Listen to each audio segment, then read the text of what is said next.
Hello everyone, कैसे हो आप लोग। उम्मीद है कि आप लोग बहुत अच्छे होंगे। आज देखिए हम बात करने वाले हैं 9 क्लास का चैप्टर 2 और विषय का बात करें केमिस्ट्री जो कि मैंने अगले क्लास में मैंने चैप्टर ख़त्म कर चुका हूँ। ठीक है, तो आपने इससे पहले हमारा वीडियो नहीं देखे तो प्ले लिस्ट में वीडियो आप आसानी से देख सकते हैं। चाहे केमिस्ट्री का वीडियो देखना चाहते हैं, चाहे हिंदी का, चाहे इंग्लिश का, कोई भी वीडियो ग्रामर का हो, चाहे हिंदी का कोई भी क्लास का आप कर सकते हैं। ज़्यादा करके यानी कि अधिक मात्रा में मैंने 9 क्लास का भी अपलोड किया है, कुछ 12 क्लास का रिलेटेड और साथ ही साथ 10 क्लास से रिलेटेड मैंने ग्रामर का वीडियो कुछ अपलोड किया। तो और साथ ही साथ मैंने ग्रामर का हिंदी भी अपलोड कर चुका हूँ। तो आज हम देखेंगे 9 क्लास का चैप्टर 2 केमिस्ट्री है। केमिस्ट्री भाग 1 9 क्लास का चैप्टर 2 केमिस्ट्री यानी कि भौतिकी 1 यानी कि आज चैप्टर 2 है। अब बात करें तो यानी कि इससे पहले मैंने MCQ करवा दिए हैं। मैं MCQ यानी कि वार्षिक प्रश्न हो चुका है। ठीक है, आप देखेंगे फिलिंग द ब्लैंक्स यानी कि रिक्त स्थानों को पूर्ति करें। जो बुक के अनुसार जो भारतीय भवन ने दिया वो उसके अनुसार हम बताएंगे। तो सब देखते अपना टाइम यानी कि जो दिया हुआ टॉपिक क्या है। देखिए जो रिक्त स्थानों को यानी कि रिक्त स्थानों की पूर्ति करना है। तो अपने टॉपिक को स्टार्ट करते थोड़ा सा देख लेते हैं कि अब हमारा जो आवाज़ आ रहा है यानी क्लियरली आ रहा है या नहीं आ रहा है, थोड़ा सा देखते हैं। ठीक है, चलिए अच्छी बात है, आवाज़ तो क्लियरली आ रहा है। चलिए स्टार्ट करते हैं अपने टॉपिक की। और क्या है देखिए, क्वेश्चन नंबर 1 पहला देखिएगा क्या है। देखिए दिया हुआ है, यहाँ थोड़ा सा चमकता होगा बोर्ड। ठीक है, कवर कर लीजिएगा थोड़ा सा, 1 मिनट। चलिए देखते हैं क्वेश्चन नंबर 1 यानी कि पहला यानी 1 क्या है। हीरा डैश एक उदाहरण है, यानी कि किसका उदाहरण है बताइए। हीरा डैश एक उदाहरण है, किसका उदाहरण है। आप लोगों को मैंने चैप्टर में बता चुका हूँ, यानी कि वीडियो में अगले बताए थे कि हीरा एक है, किसका उदाहरण है। तत्व का, योगी का, किसका उदाहरण तत्व का हो सकता है या योगी का हो सकता है या धातु का हो सकता है या उपधातु का हो सकता है या वो धातु का एग्जाम्पल है। किसका उदाहरण है बताइए। हीरा एक क्या है। तो आप लोगों को मैंने आप क्लास में बताए थे कि हीरा एक क्या है, तत्व है, क्योंकि वह हीरा एक ही प्रकार के परमाणुओं से मिलकर बना है। ये हीरा एक ही प्रकार के परमाणु से मिलकर बना है। उसमें इसके अलावा यानी दूसरा परमाणु यानी कि इसके अलावा बोल सकते हैं तत्व के यानी कि परमाणु के अलावा दूसरा कुछ यानी मटेरियल नहीं हुआ। इसमें एक ही प्रकार के परमाणु से मिलकर बना है और शुद्ध होता है, जो कि यानी कि यह एक तत्व है जो कि क्या है। हीरा एक क्या है, तत्व है। समझिएगा, हीरा क्या है, तत्व है। हीरा तत्व का एक उदाहरण है। सिंपली समझ में आ गया होगा। हीरा क्या है, हीरा एक तत्व का उदाहरण है। ओके, क्वेश्चन नंबर नेक्स्ट आगे बढ़ते हैं। क्वेश्चन नंबर दूसरा की ओर। सेकंड क्या है कि बारूद एक डैश है। बताइए कि बारूद एक क्या है। क्या मिश्रण है, यौगिक है, धातु है, ओ धातु है या उपधातु है। बताइए क्या हो सकता है। जो बारूद है क्या हो सकता है, सोचिए बारूद एक क्या हो सकता है बताइए। तो बारूद इसका करेक्ट आंसर हो जाएगा। बारूद एक मिश्रण है। बारूद एक मिश्रण है। क्यों मिश्रण है, क्योंकि हम जानते हैं बारूद एक सिविल से नहीं बना है बल्कि अनेक मटेरियल से मिलकर बना है। मैंने आप लोगों को बताया था सोरा हो गया, गंधक हो गया, कोयले का मिश्रण होता है। ये सब आदि से मिलकर ये बारूद क्या होता है, बना होता है। ठीक है, तो बारूद एक क्या है, मिश्रण है। ठीक है, क्लियरली आगे नेक्स्ट की ओर बढ़ते। क्वेश्चन नंबर नेक्स्ट तीसरा यानी थर्ड क्या है कि साधारण नमक एक डैश है। साधारण नमक क्या है, जो नमक हम अपने खाते हैं, जो नमक खाते हैं वो क्या है बताइए। वो क्या, वो ये यौगिक है, क्या वो एक मिश्रण है या धातु है या वो धातु है, क्या वो तत्व है, क्या उपधातु है। इसका आंसर क्या हो सकता है बताइए। कि साधारण जो नमक है हमारे घरों में जो उपयोग होता है वो क्या है, क्या वो यौगिक है, क्या वो मिश्रण है। बताइए क्या हो सकता है, बताइए इसका क्या आंसर हो सकता है करेक्ट। तो इसका आंसर होगा यौगिक। क्या है, जो साधारण नमक है वो क्या है, यौगिक। ठीक है, साधारण नमक यौगिक। कैसे यौगिक है, क्योंकि साधारण नमक यौगिक है। एक निश्चित अनुपात में माने कि बोल सकते हैं एक निश्चित भार यानी कि भार वजन होना चाहिए, तभी नमक का निर्माण होगा, यानी कि साधारण नमक का निर्माण होगा। रासायनिक क्रिया से बनाया जाता है। मैंने आप लोगों को बताया थे यौगिक का सबसे छोटा सूक्ष्म कण क्या, यानी कि सबसे जो बोल सकते हैं कण जो होता है इसका क्या होता है, आप लोगों को बताया था अणु। ठीक है, आप आगे बढ़ते हैं। साधारण नमक क्या है, एक साधारण नमक एक क्या है, यौगिक है। क्वेश्चन नंबर नेक्स्ट की ओर क्या बढ़ते हैं। चौथा नंबर क्या है, बोरॉन एक उदाहरण है। बोरॉन किसका उदाहरण है, आप लोगों को मैंने बताए थे। बताइए बोरॉन एक है, क्या है। बोरॉन एक है, धातु है, क्या ये ओ धातु है, क्या ये उपधातु है, क्या ये तत्व है, क्या ये यौगिक है या उपधातु है। इसका क्या आंसर हो सकता है बताइए। इसका आंसर क्या हो सकता है, क्या बताइए। तो बोरोन एक क्या है, उपधातु। बोरोन क्या है, एक उपधातु। ठीक है, बोरोन क्या है, एक उपधातु है। क्वेश्चन नंबर नेक्स्ट की ओर बढ़ते, 5 की ओर, 5वां की ओर।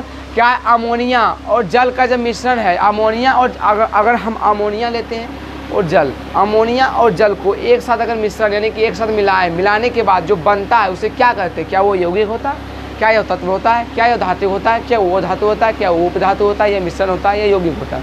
तो बताइए, विलयन होता है या विलायक होता है या विलय होता है, क्या होता है? इसका करेक्ट आंसर क्या हो सकता है बताइए? कि अमोनिया और जल का जब दोनों को क्या करेंगे, जब मिलाएंगे यानी मिश्रण बनाएंगे, यानी बनाएंगे, मिश्रण करेंगे, तो वो क्या कहलाएगा? आप बताइए कि अमोनिया और जल को एक साथ मिलाएंगे तो वो क्या कहला सकता है? अगर हम अमोनिया जल को मिलाएंगे तो उसे क्या कहेंगे? उसे विलयन कहेंगे। क्या कहेंगे? विलयन। क्या कहेंगे? विलयन। ठीक है, अब चलिए आगे बढ़ते हैं। क्या है क्वेश्चन नंबर नेक्स्ट की ओर? क्या है, किसी असंतृप्त विलयन में, ध्यानपूर्वक समझिए, संतृप्त नहीं है, असंतृप्त, किसी असंतृप्त विलयन में बिना डैश की मात्रा बढ़ाए, बिना डैश की मात्रा और अधिक विलय घुलाया जा सकता है। देखिए क्या बोल रहा है, किसी असंतृप्त विलयन में, संतृप्त विलयन नहीं है पहला नंबर में, किसी असंतृप्त विलयन में बिना डैश की मात्रा बढ़ाए और अधिक विलय घुलाया जा सकता है। इसका यानी कि इसका करेक्ट आंसर क्या हो सकता है बताइए? उसके जगह पर क्या किसका मात्रा बढ़ाया जाए कि अधिक विलय घुलाया जा सकता है? किसका मात्रा बढ़ाया जाए क्योंकि विलय जो उसमें घुला के अधिक हो सकता है? यह क्या हो सकता है? इसका आंसर विलायक। क्या होगा इसका? विलायक। क्या होगा? विलायक। ठीक है, क्या है, किसी असंतृप्त विलयन में बिना विलायक की मात्रा बढ़ाए, यानी विलायक की मात्रा अगर नहीं बढ़ाएं, विलायक की मात्रा नहीं बढ़ाएं तो अधिक विलय घुलाया जा सकता है। ठीक है, किसी असंतृप्त विलयन में, ध्यान दीजिए संतृप्त नहीं है, ये असंतृप्त विलयन है। किसी असंतृप्त विलयन, संतृप्त पहले से नहीं है, किसी असंतृप्त विलयन में बिना विलायक की मात्रा बढ़ाए, यानी बिना विलायक की मात्रा बढ़ाए और अधिक विलय घुलाया जा सकता है। ठीक है, क्वेश्चन नंबर नेक्स्ट की ओर बढ़ते हैं, 6 हो गया, ये 7वां नंबर की ओर बढ़ते हैं। थोड़ा सा देख लेते हैं क्या ये नीचे का दिख रहा है आप लोगों को या नहीं दिख रहा है?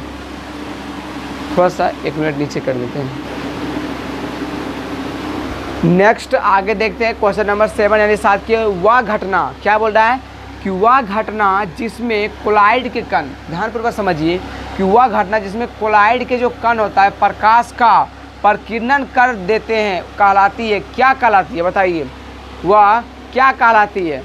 वह प्रकाश का किरण कहलाती है, क्या कहलाती है बताइए? क्या कहला सकती है? कि वह घटना, क्या बोल रहा है कि वह घटना जिसमें कोलाइड का जो कण होता है, कोलाइड का जो कण होता है प्रकाश का प्रकीर्णन कर देता है कहलाती है, क्या कहलाता है? आपको बताए थे कि वह टिंडल प्रभाव होता है। जो टिंडल प्रभाव, जो प्रकाश के जो ऊर्जा निकलता है, उष्मा जो निकलता है, उसे अवशोषित करके चारों ओर विकिरित करता है, उसे क्या कहते हैं? तो उसे यानी कि उसे क्या कहते हैं?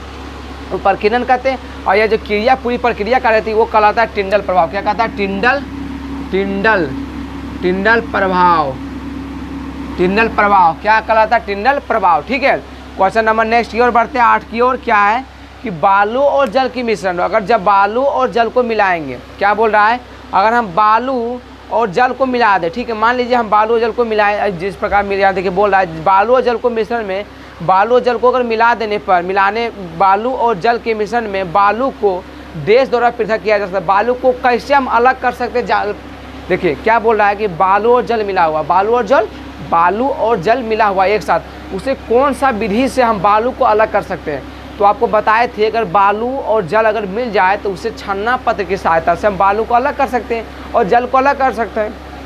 तो इसका करेक्टली आंसर क्या हो जाएगा? बालू और जल के मिश्रण को बालू को छन्ना पत्र द्वारा पृथक किया जा सकता है। किसके द्वारा? छन्ना पत्र के द्वारा, जो कि मार्केट में मिल जाएगा छन्ना पत्र के द्वारा आप आसानी से बालू को आसानी से अलग कर सकते हैं जल से, यानी कि पृथक्करण मतलब होता है अलग करना। ठीक है, क्वेश्चन नंबर नेक्स्ट 9 की ओर बढ़ते हैं। क्या है देखिए, योगी के जो गुण होता है उसके अवयवों के गुण से कैसा होता है? योगी का जो गुण होता है उसके अवयवों के गुण से क्या होता है? भिन्न होता है। ध्यानपूर्वक याद रखिएगा कि योगी का जो गुण होता है, यानी कि योगी का जो गुण है, इसका जो अवयव का जो जिससे योगी मिलके बना है, उससे जब योगी जो बन जाता है, योगी जो बनता है, योगी का गुण उसके जो अवयव जिससे मिलके बना उससे अलग बनता है। तो ये बोल सकते हैं योगी का जो गुण बनता है उसके अवयवों के गुण से क्या बनता है? भिन्न, यानी कि अलग बनता है। बोल सकते हैं अलग, या बोल सकते हैं इससे भिन्न होते हैं। 1-2 क्वेश्चन और देख देते हैं। रिक्त स्थानों का जो ये बना रहे हैं, तो इस स्थानों का एक दो क्वेश्चन और बढ़ते, इसके बाद हम यानी कि एक बुक में और दिया हुआ है सही गलत के बारे में, तो सही गलत के बारे में और इस वीडियो में पूरा देख लेंगे। इसके बाद हम अगले यानी कि अगले बोल सकते हैं अगले क्लास में हम अति लघुत्तरीय यानी कि अति लघुत्तरीय प्रश्न जो है इसका हम अगले क्लास में लेके आएंगे। ठीक है, देखिए इससे हम आगे एक दो क्वेश्चन और देखते हैं रिक्त स्थानों की। देखिए एक दो क्वेश्चन और बचा हुआ, बाकी देख लेते हैं स्थानों के भरने के बारे में। क्या देखिए बिलियन हमेशा देश होता है। अच्छा बताइए, आप लोगों को बता चुके हैं कि जो मिश्रण होता है हमेशा यानी कि वो ये जो मिश्रण होता है समांग भी हो सकता है, वो विसमांग भी हो सकता है। मिश्रण की बात की थी, मिश्रण समांग भी हो सकता है, विसमांग भी हो सकता है, लेकिन यहाँ पूछ रहा है जो बिलियन बनता है, बिलियन ये क्या हुआ, समांग होगा या विसमांग होगा? इसका आंसर करेक्ट क्या हो सकता है? जो बिलियन बनेगा क्या हो सकता है, हमेशा समांग होता है या विसमांग होता है? तो जो बिलियन बनता है ध्यानपूर्वक याद रखिएगा, जो बिलियन बनता है हमेशा क्या होता है, समांग। क्या होता है, समांग। बिलियन क्या होता है, हमेशा समांग होता है। ओके, क्वेश्चन नंबर नेक्स्ट की ओर 10 हो गया, 11 की ओर देखते हैं। 11 निलंबन देश होता है। निलंबन क्या होता है, निलंबन हमेशा, क्योंकि निलंबन में आप लोग देखे थे कि जो इसका जो कण होता है वो दिखता है। सिंपली ये क्या हो सकता है, विसमांग हो सकता है, समांग हो सकता है, क्योंकि इसका जो कण ठोस का जो आसानी से दिख जा रहा है, जिसके कारण ये क्या होगा, विसमांग। क्या होगा, विसमांग। विसमांग क्या होगा, ये निलंबन विसमांग होता है, यानी कि निलंबन हमेशा क्या होता है, विसमांग होता है। निलंबन हमेशा क्या होता है, विसमांग होता है। निलंबन ध्यानपूर्वक था कि निलंबन हमेशा विसमांग होता है, बिलियन हमेशा समांग होता है। अब क्वेश्चन नंबर नेक्स्ट की ओर 12 की ओर बढ़ते हैं, लास्ट अंतिम। पेड़ की पत्तियों का सूखना किसका परिवर्तन, यानी कि ये भौतिक परिवर्तन या रासायनिक परिवर्तन? बहुत लोगों को लगता है कि ये धूप में सूखता है, जिसे हम देख सकते हैं, आसानी से देखते हैं, ये तो शायद हो सकता है भौतिक परिवर्तन, आप लोगों को लगता होगा, लेकिन नहीं, ये एक रासायनिक परिवर्तन है। क्यों? क्योंकि वो यानी कि कुछ कारण है पेड़ पौधा में आंतरिक परिवर्तन, यानी कि बोल सकते हैं आंतरिक नहीं, रासायनिक परिवर्तन पेड़ के अंदर के कार्य के कारण क्या हुआ, जिसके कारण वह पत्ता मुरझा गया यानी सूख गया, तो यह केवल रासायनिक परिवर्तन के अंतर्गत आ सकता है। ध्यानपूर्वक याद रखिएगा, जो पेड़ का जो पत्ती सूखता है वो किसके अंतर्गत आएगा, रासायनिक परिवर्तन के अंतर्गत। नहीं बोला, पेड़ की जो पत्ती सूख जाता है वो क्या है, एक रासायनिक परिवर्तन है। ओके, आप इतना तुम देख रही, आप देखेंगे हम सही गलत के बारे में कि कौन सा सही है कौन सा गलत है। ठीक है, तो इतना आप लोगों को क्लियरली आप लोगों को समझ में आ गया होगा। अब इससे हम आगे बात करते हैं। ठीक है, चलिए इससे आगे देखते हैं। चलिए अब हम कुछ आगे देखते हैं, सही गलत क्या कौन सा जो लिखा हुआ है, जो लिखा हुआ क्या ये सही है या गलत है। तो इस यानी कि हम इससे आगे हम इसी के बारे में चर्चा करेंगे। तो यानी कि बुक में जो दिया हुआ है देखते देखिए, पहले मैंने MCQ यानी कि 4 गो ऑप्शन मतलब बता दिए थे, और दूसरा क्या मैंने बताए थे क्या कि रिक्त स्थानों को भरने के बारे में वो भी बता दिए थे, और तीसरा में सही गलत कौन सा सही है और कौन सा गलत है। देखते हैं क्या है। देखिए सबसे पहला क्वेश्चन, अगर आप इससे पहले देखिए, अगर उस यानी कि जो पढ़ाए होंगे वो अगर ध्यानपूर्वक आप देखे होंगे, आज किए होंगे, पढ़े होंगे सही तरीके से, तो ये सब क्वेश्चन कुछ नहीं है, आसानी तरीके से बन जाएगा। लेकिन एक दो क्वेश्चन ऐसा होता है एडवांस में, लेकिन आप लोगों को कन्फ्यूजन लगता है, लेकिन वो भी कन्फ्यूजन मैं दूर आप लोगों को कर दूंगा। ठीक है, मैं यानी कि मैं आपके लिए यानी कि बोल सकता हूँ, बस आपका हेल्प यानी कि ज़्यादा मदद करता हूँ। पढ़ते तो खुद आप ही हैं, बस आपको मदद कर देता हूँ कि बस ये होता है, मैं आपको बस मार्ग दिखाता हूँ, चलना तो सिर्फ आपको है। तो स्टार्ट करें अपने टॉपिक की ओर, स्टार्ट करते हैं। क्वेश्चन नंबर 1 यानी कि पहला है फर्स्ट 1, योगी का जो अवयव होता है, ध्यानपूर्वक याद रखिए, योगी का जो अवयव होता है, योगी का जो अवयवों को सरल भौतिक विधियों द्वारा अलग किया जा सकता है। तो आप बताइए, क्या आप लोग पढ़े थे, ऐसा देखे थे कि योगी का जो अवयव होता है, यानी कि योगी जिससे मिलकर बना होता है, उसे आप भौतिक विधि द्वारा अलग कर सकते हैं। देखिए भौतिक बोला कि भौतिक विधि द्वारा अलग करेंगे, ऐसा हो सकता है? बिल्कुल गलत है। ये कैसा है, गलत है। तो योगी के अवयवों को सरल भौतिक विधि द्वारा पृथक नहीं किया जा सकता है, इसे केवल रासायनिक विधि द्वारा पृथक किया जा सकता है। अगर यहाँ रासायनिक विधि लिखल रहता तो हम सही कर सकते थे, लेकिन यहाँ बोल रहा है कि बोल रहा है कि योगी के अवयवों को भौतिक विधि द्वारा पृथक किया जाता है, भौतिक विधि द्वारा अलग किया जाता है, ऐसा तो नहीं ना होता है। तो ये हो जाएगा पहला का गलत हो जाएगा, यानी कि सही नहीं है। दूसरा क्या है कि मिश्रण का जो संगठन होता है, यानी जिससे मिलकर मिश्रण बना होता है, यानी कि जिस संगठन का यानी कि जो जमा होता है, मिश्रण का जो संगठन होता है, क्या हमेशा वो स्थिर रहता है? अच्छा बताइए, जो मिश्रण का संगठन था क्या हमेशा एक जैसा था, एक जैसा स्थिर था? बिल्कुल नहीं था। ये भी क्या हो जाएगा, गलत हो जाएगा।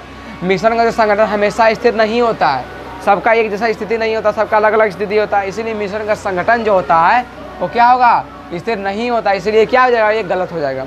ठीक है, मिश्रण का संगठन हमेशा क्या होता है, स्थिर नहीं, यानी कि स्थिर रहता है, तो ये हो जाएगा गलत, यानी कि स्थिर नहीं रहता, ये रहता तो सही हो सकता था। ठीक है, क्वेश्चन नंबर यानी कि आगे बढ़ते तीसरा की ओर, तीसरा है तो यानी कि 3, 2 या अधिक पदार्थों का जो समांग मिश्रण होता है, यह क्या वो विलयन कहलाता है। आप लोग पढ़े होंगे कि 2 रहे या 2 से ज़्यादा रहे या 2 ही रहे, तो जो दोनों का समांग मिश्रण का रहेगा तो वो विलयन कहलाएगा। क्या कहलाएगा, विलयन। तो इसका आंसर क्या हो जाएगा, सही हो जाएगा कि 2 या अधिक पदार्थ का जो समांग जो मिश्रण होता है वो विलयन कहलाता है। ओके, क्वेश्चन नंबर नेक्स्ट और चौथा क्या है कि जल एक तत्व है। क्या आप लोग देखे थे ऐसा कि जल एक तत्व है, ये जल एक यौगिक है। तो अब यहाँ पूछ रहा है कि जल एक यौगिक है, तो ऐसा है, जल के यौगिक हो सकता है, तो ये क्या हो जाएगा, ये गलत हो जाएगा। ये क्या गलत हो जाएगा, जल एक यौगिक है तत्व नहीं, इसीलिए क्या हो जाएगा, ये गलत होगा। तो बोला जल एक तत्व है, नहीं ये यौगिक है, ये गलत हो जाएगा। ठीक है, जल एक यौगिक है, ये गलत है, जल एक तत्व है, ये गलत है, यौगिक होना चाहिए। देखिए क्वेश्चन नंबर 5 की ओर, पाँचवा क्या सिलिकॉन एक उपधातु है। क्या आप जानते हैं सिलिकॉन एक उपधातु है।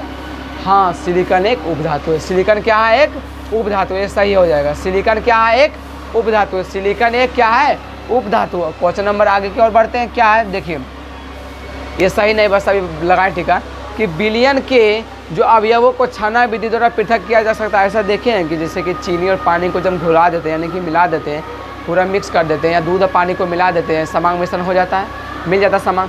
अब उसे कहेंगे चलाने की छकनी से, या बोल सकते हैं छन्ना पत्र से हम चीनी को छान के अलग निकालेंगे तो निकलेगा नहीं ना, निकलेगा। या दूध को अलग कर सकते हैं, निकल सकता है, बिल्कुल नहीं हो सकता है। तो इसीलिए विलयन के जो अवयवों को छन्ना पत्र विधि द्वारा पृथक किया जा सकता है, ये गलत हो जाएगा। ये क्या हो जाएगा, गलत हो जाएगा। ठीक है, आगे बढ़े।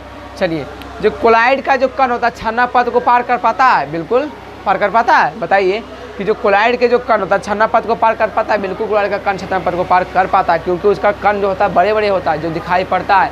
इसीलिए बोलेंगे कि जो कोलाइड का जो कण होता है वो छन्ना पत्र को पार करता है, इसीलिए क्या हो जाएगा, सही हो जाएगा। ठीक है, कोलाइड के कण क्या छन्ना पत्र को पार कर सकते हैं। क्वेश्चन नंबर आगे की और 8 की ओर बढ़ते हैं। क्या निलंबन में जो कणों का आकार होता है कोलाइड के कणों से क्या बड़ा होता है। क्या निलंबन में जो कणों का आकार होता है ये कोलाइड के कणों से बड़ा। आपको क्या बताया, तो कोलाइड का जो कण होता है वो वास्तविक विलयन और निलंबन के बीच का होता है। तो यह बोला निलंबन का सबसे बड़ा होता है, निलंबन का बड़ा होता है। निलंबन में कणों का आकार कोलाइड के कण से बड़ा होता है। हाँ, ये बड़ा होता है, ये क्या हो जाएगा, सही हो जाएगा। ठीक है, नीचे का दिख रहा है नहीं, 1 मिनट देख लेते हैं। देखिए, अब क्वेश्चन नंबर 9 की ओर बढ़ते हैं। क्या शरीर में भोजन का पाचन एक भौतिक परिवर्तन है। बताइए, क्या जो हमारे शरीर में जो भोजन पचता है, हमारे शरीर में जो भोजन पच रहा है पेट में, क्या आपको पता चल रहा है कि हमारे शरीर में भोजन पच रहा है। क्या हम देख रहे हैं या जान रहे हैं। तो ये जो नहीं देख पा रहा है, जिसे नहीं जान पा रहा है, वो भौतिक परिवर्तन ना होकर बल्कि रासायनिक परिवर्तन होता है। तो ये यहाँ पूछ रहा है कि क्या शरीर में भोजन का जो पाचन होता है भौतिक परिवर्तन होगा, तो ये गलत हो जाएगा, ये भौतिक परिवर्तन नहीं होगा, ये गलत हो जाएगा। ठीक है, आगे बढ़ते हैं 10 की ओर। क्वेश्चन नंबर 10 की ओर, बर्फ का पिघलना एक रासायनिक परिवर्तन। बताइए कि बर्फ को अगर पिघला देंगे, बर्फ को पिघला देंगे, क्या वो रासायनिक परिवर्तन होगा। रासायनिक परिवर्तन, कि हम जानते हैं कि जो रासायनिक परिवर्तन किसे कहते हैं, रासायनिक परिवर्तन उसे कहते हैं जिसे हम एक बार खो देते हैं, यानी कि जब जला देते हैं या उसे पीट देते हैं, उसे फिर से वही मूल अवस्था में नहीं ला सकते, वो रासायनिक परिवर्तन। अब भौतिक परिवर्तन वही कहते हैं जिसे हम मूल अवस्था में ला सकते हैं। अगर हम लोहा को पिघला देंगे तो फिर वो मूल अवस्था में ला सकते हैं, तो ये भौतिक परिवर्तन है।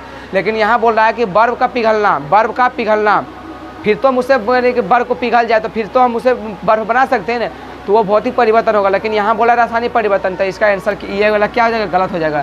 बर्फ का पिघलना रासायनिक परिवर्तन है क्या, तो ये गलत होगा, नहीं, ये बर्फ का पिघलना रासायनिक परिवर्तन नहीं है। आगे बढ़े, क्या है, मोमबत्ती के जलने में भौतिक और रासायनिक परिवर्तन दोनों होता है। ध्यानपूर्वक याद रखिएगा, जो मोमबत्ती जलता है उसमें भौतिक परिवर्तन भी होता है और रासायनिक परिवर्तन होता है। ध्यानपूर्वक याद रखिए, जो मोमबत्ती जो जलता है वो भौतिक परिवर्तन भी होता है और साथ ही साथ रासायनिक परिवर्तन होता है। ठीक है, तो आपको पूछ दे क्या मोमबत्ती का जलना भौतिक परिवर्तन और रासायनिक परिवर्तन दोनों होगा, तो हाँ आप बताइएगा कि जो मोमबत्ती जो जलता है वो रासायनिक परिवर्तन भी होता है और भौतिक परिवर्तन भी होता है। जैसे कि जला रहे हैं, ये एक भौतिक परिवर्तन हो गया, जो जल रहा है रासायनिक परिवर्तन है। ठीक है, क्वेश्चन नंबर 12 की ओर बढ़ते हैं कि लोहे का जो लाल तत्व होता है रासायनिक परिवर्तन है। बताइए कि जो लोहे का जो लाल तत्व होता है, लाल तत्व जो लाल रूप में प्राप्त होता है, लाल तप्त, यानी कि लाल तप्त मतलब कहने का मतलब जो लाल धब्बे के रूप यानी कि जब जलाया जाता है, जलाने के बाद जो लाल रंग के जो ऊपर का जो होता है लोहे का लाल तप्त होता है, वो क्या होता है? रासायनिक परिवर्तन। हाँ, ये एक रासायनिक परिवर्तन, लोहे का जो लाल तप्त होता है, ध्यान, वो लाल तप्त होना एक क्या है? रासायनिक परिवर्तन है। हो गया इतना क्लियर? इतना क्लियर आप लोगों को, तो आप लोगों को इतना समझ में आ गया होगा। ठीक है, देख लेते इतना तो आप लोगों को समझ में आता होगा। चलिए, आज का मेरा यानी कि आज मेरा वीडियो इतना तक ही यानी कि क्लोज होता है। ठीक है, हम अगले वीडियो में हम इस अति लघुत्तरीय लेके आएंगे प्रश्न, और इसका आगे हम जो भी क्वेश्चन होगा इसका सोल्यूशन यानी कि आगे हम अगले वीडियो में करेंगे, यानी कि अगले क्लास में, अगले पार्ट में, या बोल सकते हैं अगले क्लास में करेंगे। तो आप लोगों को कैसा लगा वीडियो, आप कमेंट में यानी कि जवाब लिखिए कि हाँ सर हमें अच्छा लगा है। अपना भाई समझ के, अपना दोस्त समझ के आप प्लीज़ मेरा सहायता कीजिए, क्योंकि वीडियो बनाने में काफ़ी मेहनत लगता है, आप लोग जानते ही होंगे।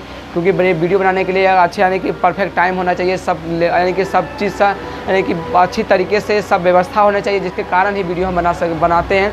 तो आप लोगों को बस मैं इतना ही रिक्वेस्ट करता हूँ कि प्लीज़ थोड़ा सा अच्छा लगे तो अपने दोस्तों के साथ शेयर कीजिए, और अच्छा लगे तो प्लीज़ सब्सक्राइब कीजिए अगर नए हैं आप मेरे इस चैनल पर, और थोड़ा सा लाइक कीजिए, और साथ ही साथ थोड़ा सा सपोर्ट भी आप लोगों का बनता है।